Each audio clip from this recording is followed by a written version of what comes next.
We have the ultimate say whether or not we have eczema. Hey folks, welcome back to the channel. This is step 1 in the process on how to heal eczema. The first thing that we're going to be looking at is why you have eczema, and this is really crucial for healing eczema. Basically, the reason why you have eczema, it comes down to one of two reasons. Well, it comes down to one or a combination of these two reasons, and both of the reasons are to do with stress. The first reason is you are living a high stress lifestyle. The second reason is your parents or your ancestors, they lived high stress lifestyles. Now, I should really use air quotes when I say high stress, because I don't mean stress as in the way that you've probably always thought about stress, i.e. Having trouble at work or financial problems or looking after your kids. All of those things, for sure, they are stressful to the body. But the main type of stress is digestive stress, and this is the main type of stress that aids you having eczema and continues to create eczema in your body. There are hundreds of things which cause stress in our lives: food digestion, looking after our kids, financial issues, pressure at work, crossing a busy road.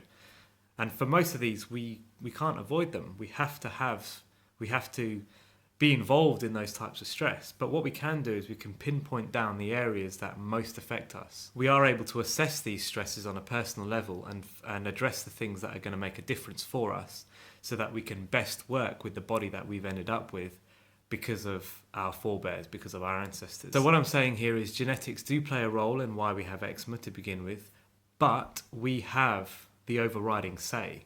So maybe my genetics wasn't so good as somebody else's when it comes to eczema, which is why I had it. But what I can do now does make a bigger difference than what my ancestors did. One of the biggest misconceptions is that your genetics basically decides what diseases you have. And this is completely incorrect. Your genetics do give you a disposition, but they don't decide completely what diseases you have. We still have a massive influence over what diseases we have, how healthy we are, and essentially what our skin looks like. I don't focus too much on scientific studies, but there have been studies that have shown how stressful lifestyles, the effects of stressful lifestyles, can be passed down through generations. There was a guy called Pottinger, and he did an experiment using cats. Now, I'm not saying that we should do experiments on animals, but this is what he decided to do. He took two groups of cats. The first group he fed raw food, raw meat, basically, and the second group he fed cooked meat, a diet consisting predominantly of cooked meat. And for the first group, for the first generation, they stayed completely healthy. They had kids. The second generation of cats, they continued to be healthy, and so for the third generation. The second group of cats, they started to, so this is the group that was fed cooked meat, they started to get ill towards the end of their life. And then they had kids, or kittens I should be saying, and the kittens then started to get diseases towards the middle of their life. And then for the third generation, they started getting ill towards the beginning of their life, and some of the third generation kittens were even born with disease. For that third generation in the second group of cats that was fed cooked food, some of those cats, they were sterile, they couldn't even reproduce. And if you look at what's happening in America these days, that is what's happening. 25% of young Americans are sterile. They can't reproduce because of years and years and generations of high stress lifestyles. And by that, again, I mean digestive stress, work stress, financial stress, various types of stresses that we exert on our bodies in the 21st century. So the experiment that Pottinger did, aside from showing the virtues of raw food in cats, what it showed is that the diet that our forebears had, the food that they chose to eat, does affect how we live now. And that might seem really unfair, but that is just the way it is. Their actions and the effect that had on their genetics was passed down to us. And so we now have the responsibility to work best with what we have. And it is a responsibility. It is something that does fall to us. We ultimately have control over what we do now. The power of the actions of our forebears, that is only finite. We now have a whole life of our own. We now have a whole energy of our own. And we can change the the future. We can change the lives of our children. We can change our own lives. We can change whether or not we get disease later on, or even in the middle of our own lives. We have the ultimate say whether or not we have eczema, and that is crucial to understand right at the beginning of this healing process. I'm going to get further into diet. We're going to talk a lot about diet because it is key.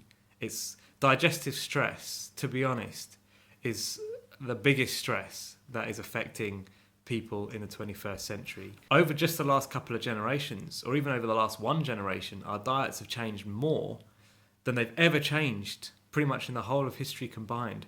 We've introduced all this processed food. We've introduced double the amount of meat that we used to eat. All of these things have changed, and so the stress that exerts on our body is massive. I believe, one of the things I really believe strongly is that digestive stress is the highest form of stress, and it affects other things. If our body is stressed from food, then it leads us to being stressed from our lifestyles in other ways. So it leads us to being stressed at work. It leads us to being more stressed out by financial problems that we have. If our body isn't stressed from digestive stress, then we don't get stressed out so much by these other things that happen to us, like crossing busy roads or having kids or financial issues or work pressure. We don't get affected as much by those things if our bodies are not taxed by a really difficult to digest diet. So if digestive stress is the most stressful thing to our bodies, how do we minimize it? Well, the simple answer is to eat foods that are easy to digest. And those are the foods that are fast digesting. These are high water content foods. These are foods that are easy for the body to break down. These are the foods that our body is designed to digest, is best adapted to digest.